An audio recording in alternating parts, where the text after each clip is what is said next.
By the time Duke Nathaniel Blackwood realized his hound had slipped free, Bruno was already tearing across the entrance hall as though something in the servants' wing had called to him.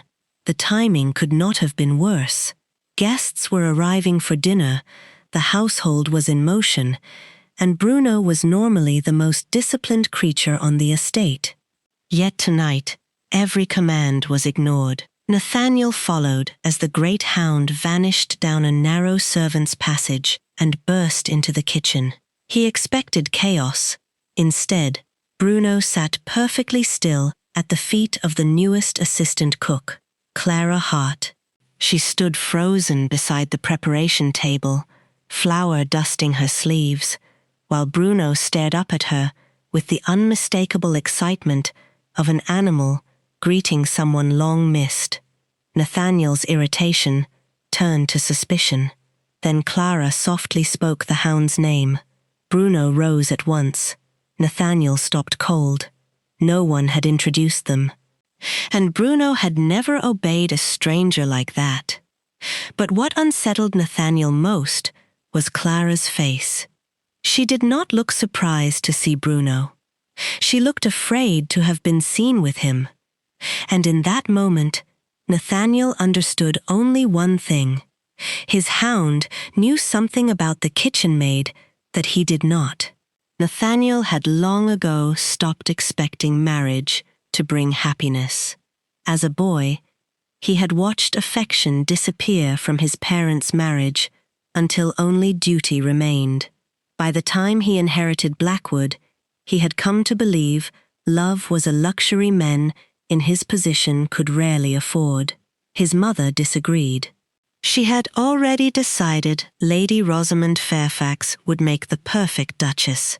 Rosamond had beauty, wealth, breeding, and every quality society considered important. Nathaniel could find no fault in her. That was precisely the problem. He felt nothing. Clara Hart should have been even easier to dismiss. She was merely the newest assistant in the kitchens, a woman who had arrived at Blackwood Hall only weeks earlier, carrying excellent references and almost no history. Yet the longer she stayed, the less ordinary she appeared. She spoke French too naturally for someone raised in service. She knew the correct placement of silver before the senior footman did. Once, when the housekeeper struggled with a formal letter, Clara quietly corrected the wording without hesitation. Nathaniel began noticing these small contradictions. So did the servants. But Bruno noticed something else entirely. Every morning, the hound appeared outside the kitchen doors. Every evening, he waited there again, patient and immovable, as though Clara belonged to some routine only he remembered. One afternoon, Nathaniel found them together. Clara was crouched beside Bruno, slipping him a small piece of meat while scratching the white patch beneath his chin. Bruno's eyes were half closed with contentment, and Clara was smiling, not the careful smile of a servant facing her employer, a warm, unguarded smile that transformed her face completely. Nathaniel stopped without meaning to. For several seconds, he simply watched. Then Clara noticed him. The smile vanished. She rose immediately, lowered her eyes, and retreated into the kitchen. Nathaniel remained where he was. What troubled him was no longer merely the mystery surrounding Clara Hart. It was the sudden, inconvenient realization that he wanted to see her smile like that again. Bruno, it seemed, had decided that Nathaniel was moving far too slowly. A few mornings later, the hound slipped into Nathaniel's study, seized one of his gloves from a chair, and disappeared before anyone could stop him. Nathaniel followed the trail straight to the kitchen, where Bruno proudly dropped the stolen glove at Clara's feet. Clara tried to hide her amusement. Nathaniel tried to hide his. Neither succeeded. That evening, Bruno created another scene by refusing his supper. The servants changed the bowl, replaced the meat, and even summoned his handler. Nothing worked. The Hound simply stared toward the kitchen door until Clara appeared. Only then did he eat. By the third incident, when Bruno abandoned Nathaniel during an afternoon walk and was discovered waiting patiently outside the kitchen, Nathaniel could no longer pretend it was coincidence. He accused the animal of developing disgraceful manners. Clara's expression softened with quiet amusement. She suggested, without quite saying so directly, that perhaps Bruno simply knew what he wanted. The thought stayed with Nathaniel longer than it should have, and gradually, Bruno's schemes stopped being necessary. Nathaniel began lingering when he found Clara nearby. Their brief exchanges became conversations. He discovered that she loved books and could discuss poetry without hesitation. She knew enough about music to identify pieces played in the drawing room from several corridors away. Once, while watching Nathaniel's horse from a distance, she noticed the animal favoring one leg before the groom did. Every new discovery raised the same question. Where had a kitchen servant learned all of this? Whenever Nathaniel came close to asking, Clara found some graceful way to turn the conversation elsewhere. The attention did not go unnoticed. One afternoon, a senior servant sharply accused Clara of forgetting her place and encouraging the Duke's interest. Before Clara could defend herself, Bruno stepped between them, his body rigid and a low, warning rumble rising from his chest. Nathaniel arrived moments later and ended the confrontation himself. Clara looked at him differently after that, not as a duke issuing commands, as a man who had chosen to stand beside her. For one suspended moment, neither looked away. Later that night, alone in her small room, Clara drew a silver pendant from beneath her dress. Engraved upon it was a crowned stag beneath 3 stars. She had barely opened her hand when Bruno appeared in the doorway. The Hound approached slowly, stared at the crest, and gave a soft, aching whine. Clara's face changed. There was no surprise in it, only recognition, and as she bent toward the animal, it became clear that Bruno's devotion had never begun at Blackwood Hall. He had known Clara long before the Duke ever laid eyes on her. Before long, Nathaniel stopped pretending Bruno was the reason he kept finding his way to the servants' corridor. At first, he appeared in the kitchen asking for coffee. The next day, it was fresh bread. After that, he claimed he wanted to know whether Bruno had been troublesome. The servants noticed. Clara noticed too. Neither of them mentioned it. One evening, long after the household had quieted, Nathaniel found her alone at the work table, shaping pastry beneath the warm glow of the kitchen lamps. For once, there was no Hound between them, no servant hovering nearby, and no convenient excuse for either of them to leave. Their conversation became more personal than either intended. Nathaniel admitted that there were moments when he envied ordinary men who could choose a wife simply because they loved her rather than because a title demanded an heir, an alliance, or another respectable name attached to an estate. Clara regarded him with that unsettling honesty he had come to expect from her. She seemed genuinely puzzled by the idea that being a duke should forbid him from choosing happiness. Nathaniel found himself smiling. No one else spoke to him with such ease. Clara suggested that perhaps everyone else was too frightened of the title to remember there was a man beneath it. That answer silenced him. When Nathaniel wondered whether she feared him too, Clara hesitated. Sometimes she did. He was about to ask why, when footsteps sounded behind them. Lady Rosamond Fairfax had entered the kitchen. One glance was enough for her to understand far more than Nathaniel wanted her to. Her attention settled on Clara, and the warmth vanished from the room. Rosamond made it painfully clear that servants who forgot the distance between themselves and their employers rarely remained employed for long. Nathaniel stopped her before the humiliation could continue. The speed of his defense surprised Clara. It surprised him even more. Later, the Dowager Duchess confronted her son privately. She warned him that affection for a kitchen servant could become gossip before either of them realized it, and gossip involving a duke could destroy a woman far more easily than it damaged him. Nathaniel insisted nothing had happened. His mother made it clear that her concern was what might happen next. Then, only days later, Lord Alistair Vane arrived at Blackwood Hall. Clara was carrying a tray when he unexpectedly entered the kitchen. The moment she saw him, the tray slipped from her hands and struck the floor. Alistair stopped. For one terrible second, recognition flickered across his face. Clara lowered her eyes before he could study her properly. She gave her name as Clara Hart.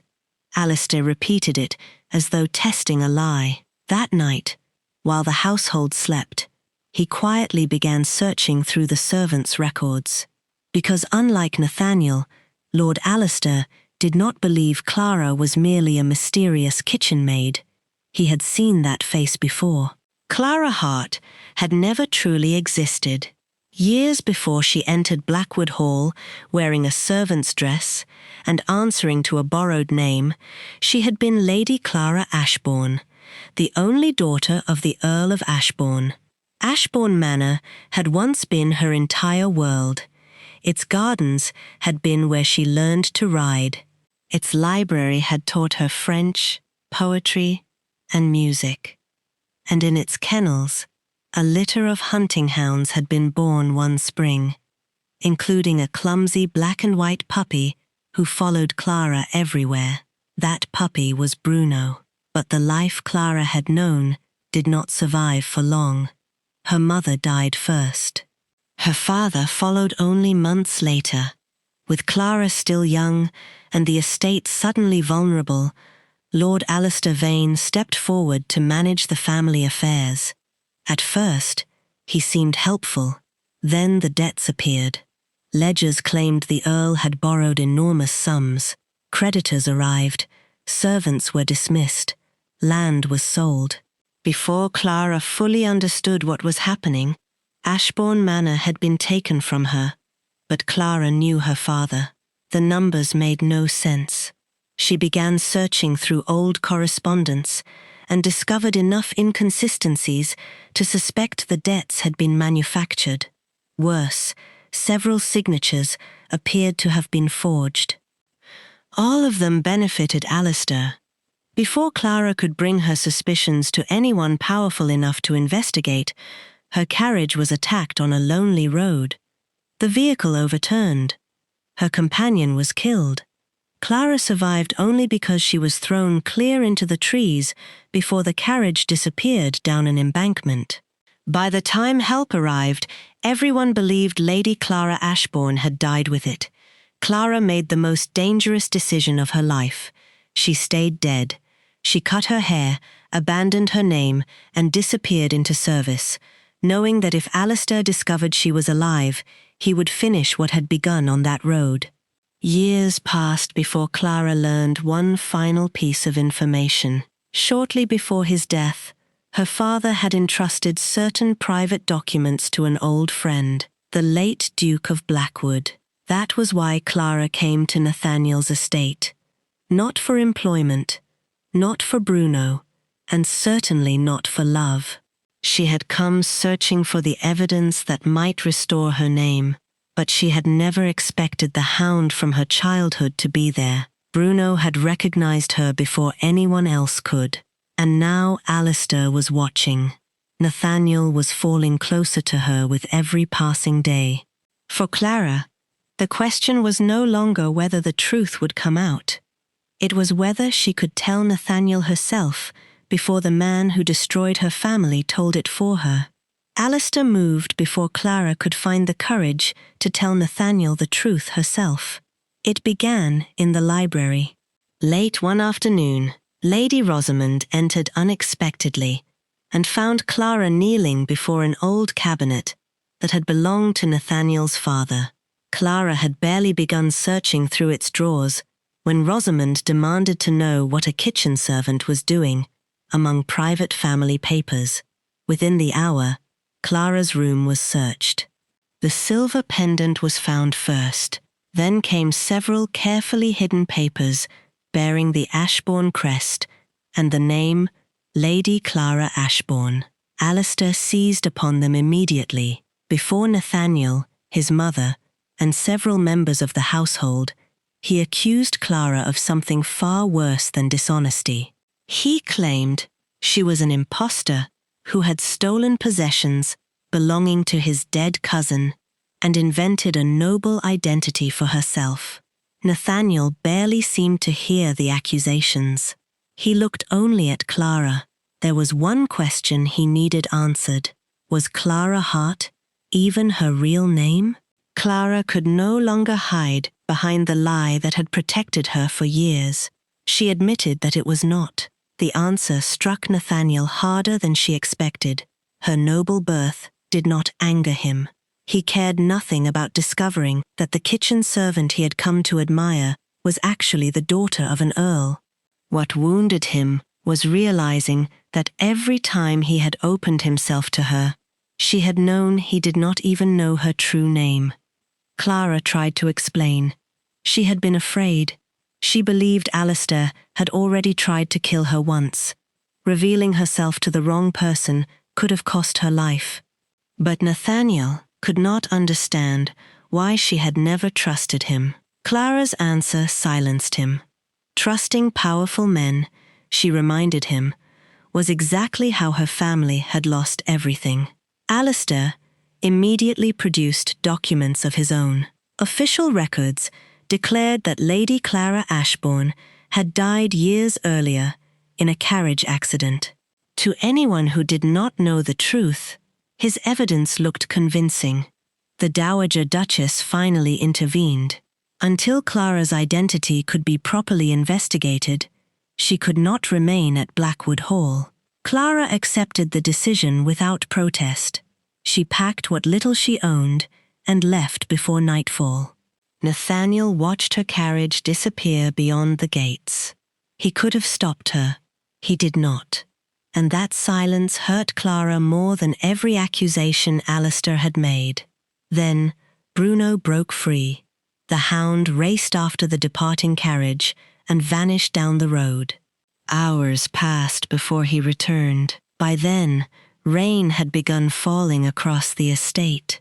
Bruno appeared at the doors of Blackwood Hall soaked through, his paws covered in mud, and an old leather pouch clenched tightly between his teeth.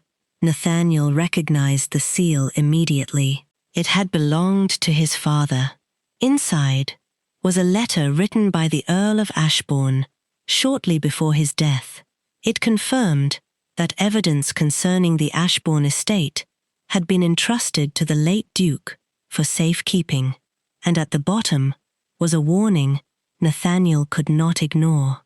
If anything happened to the Earl, Alistair Vane was to be held responsible.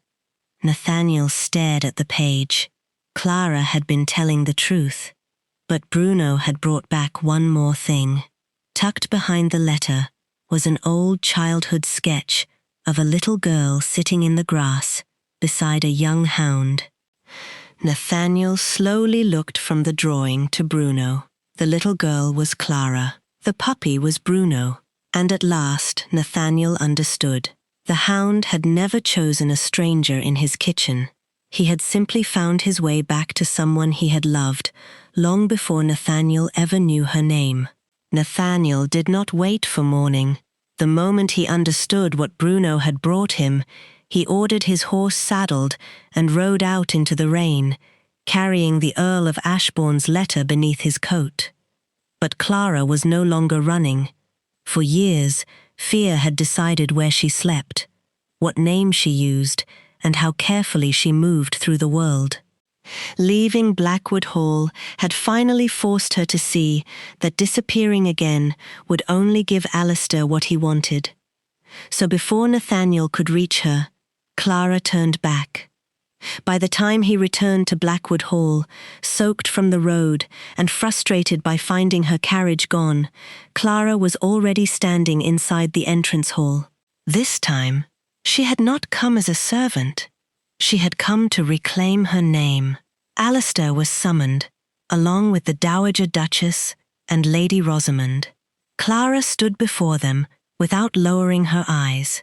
Then she removed the silver pendant from her neck. The crowned stag beneath 3 stars had always been more than a family crest. The pendant opened. Hidden inside was a tiny folded sheet containing account numbers, dates, and names copied from her father's private ledger before his death. Nathaniel placed the list beside the papers Bruno had recovered. The pieces finally fit. Money supposedly borrowed by the Earl had instead been transferred through accounts controlled by Alistair. Debts had been created after the Earl's death, signatures had been forged, and payments had been made to men connected to the road where Clara's carriage was attacked. Alistair denied everything, but this time Clara was prepared. Nathaniel had already sent for an elderly steward who had served the Ashbourne family for decades. The man arrived before nightfall. The moment he saw Clara, his composure broke. He recognized her immediately. So did Bruno. The old hound rushed toward him with the same joyful certainty he had shown Clara in the kitchen. Whatever doubts remained began to collapse. Alistair saw it too. And suddenly, he ran. He made it as far as the entrance doors before Clara stepped into his path. For years, she had imagined what she would say if she ever stood before the man who had destroyed her family. When the moment came, she needed very few words. Alistair had not merely stolen Ashbourne land. He had stolen her home, her name, her safety, and years of her life. But he had failed at the one thing he had wanted most. He had failed to erase her.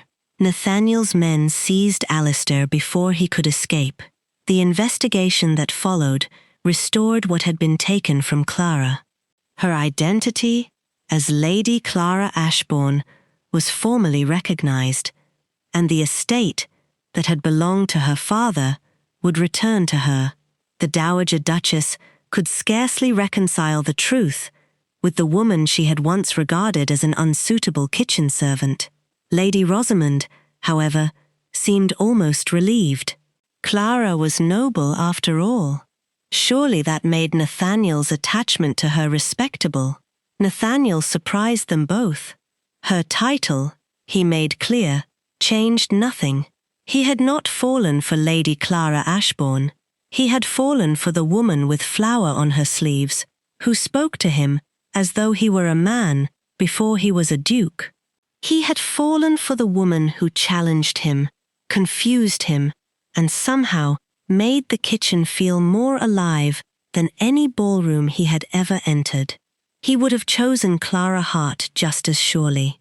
Clara listened, but she did not make forgiveness easy for him. Nathaniel had doubted her when she needed him most.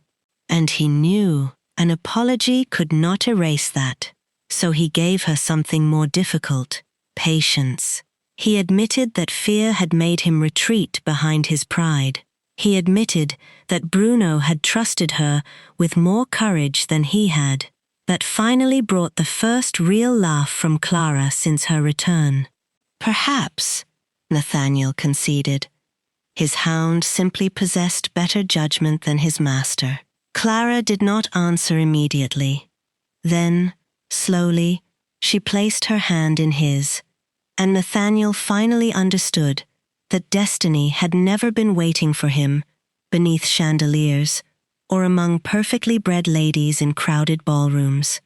It had been dragging him by the leash, down a servant's corridor, and straight toward the woman waiting in his kitchen. In the weeks that followed, Clara's name was restored publicly, along with the honor Alistair had tried to bury. Society reacted exactly as society always did. Some whispered about the scandal. Others suddenly remembered that they had always respected the Ashbourne family. Invitations began arriving from people who would not have looked twice at Clara when they believed she was only a cook.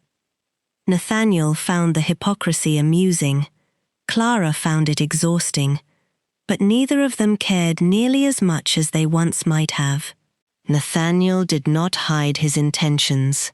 Before his family, his household, and everyone whose opinion had once been expected to matter, he made it clear that Clara was the woman he intended to marry. Not because she had regained an estate, not because she carried an old and respected name, and not because marrying Lady Clara Ashbourne was suddenly considered acceptable.